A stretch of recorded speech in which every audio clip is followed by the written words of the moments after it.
Three ইডিয়টসের মতো তিন ফ্রেন্ডের কাহিনী নিয়ে তৈরি একটি সিরিজ লঞ্চ হয়েছে আমাজন প্রাইমের 25 তারিখ। দিল দোস্তি দিলেমো। এই সিরিজটাতে টোটাল 7টা এপিসোড আছে এবং প্রত্যেকটা এপিসোড 30 থেকে 50 মিনিটের মতো। তার মানে তোমাকে কম করে এই সিরিজটা দেখার জন্য 3 ঘন্টা টাইম দিতেই হবে।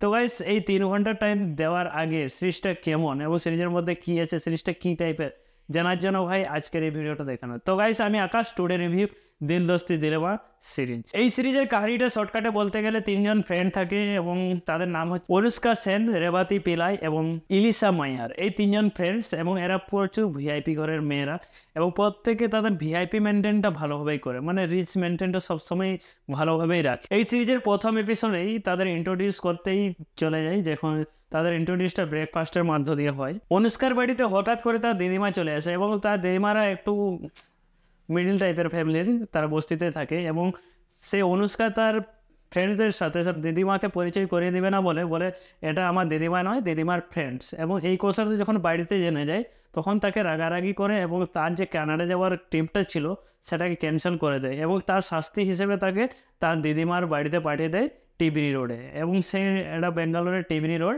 এবং সেখানে বস্তি টাইপের এলাকায়, এবং সেই ভিআইপি মেয়ে সেই বস্তি টাইপের এলাকায় কীভাবে সারভাইভ করলো এবং সেখানে গিয়ে কী কী শিখলো, এইসব নিয়ে সিরিজের মধ্যে আছে। এবং এই কথাটা কিন্তু তার ফ্রেন্ডসরা জানে না। তার ফ্রেন্ডসরা জানে যে সে কানাডার ট্রিপে গেছে এবং সে সেখানে টিবিনি রোডে থেকে সে মেনটেন করে তার ফ্রেন্ডের সাথে ভিডিও কলে কথা বলে এবং সে সেখানে এমনভাবে অ্যাক্টিং করে যে সে যেন কানাডাতেই আছে। এইসব জিনিসগুলো একটা দেখার জিনিস, খুব মজা লাগবে। এবং সে টিবিনি রোডে থেকে কি শিখলো এবং টিবিনি রোডের অনেক রকমভাবে সাহায্য করেছে, এইসব জিনিস দেখার জন্য সিরিজটা দেখতে হবে। এবং এই তিন ফ্রেন্ডসের প্রত্যেকের কিন্তু এক একটা লাভ স্টোরি আছে। প্রত্যেকের লাভ স্টোরিটা কিন্তু দেখতে এতটাও খাস না, বোরিং লাগে লাভ স্টোরিগুলো। তো গাইস, এই সিরিজের মধ্যে অনেক কিছু ভালো জিনিসও আছে, যেমন ফ্যামিলির মধ্যে হাজব্যান্ড ওয়াইফের মধ্যে যে ঝগড়াঝাটিটা হতে থাকে সেটার বিষয়েও দেখানো হয়েছে এবং ছোটো বাচ্চারা কীভাবে বড়োদের সাথে কথা বলবে তা নিয়েও অনেক কিছু শেখানো হয়েছে, এগুলোও বুঝতে পারবে এই সিরিজের মাধ্যমে। এই সিরিজটাতে কোনো বাজে ভাষা নাই এবং কোনো বাজে সিনও নাই, তুমি বেশিটা ফ্যামিলির সাথে শেয়ার করে এই সিরিজটা দেখতে পারো। সিরিজের মধ্যে দু একবার কেস সিন থাকলেও